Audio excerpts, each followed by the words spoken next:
Today we are hosting our second annual One Dream, One Court Martin Luther King Jr. 3 versus 3 basketball tournament where we invited kids 5th through 12th grade to come and have a friendly competition. All right, we got the big championship coming up next. The Y has decided to make this a fun, free event for the community, not only to honor Dr. Martin Luther King Jr., but to give our kids who have off of school a place to come and connect. And we got to give them snacks and feed them some pizza, and so just a place for them to hang out today. And our champs, legacy legend. The vibe here today during our tournament is definitely what I describe as being hype. We have a DJ here to keep the ballers' energy up.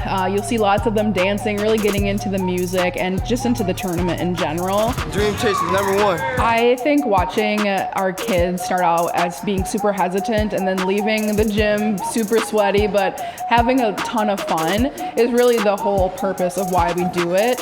Also, as we can sneak in, fun team names that honor Martin Luther King Jr. and teach them hopefully a little bit about history and what he stood for and how they can continue that legacy going forward in our community.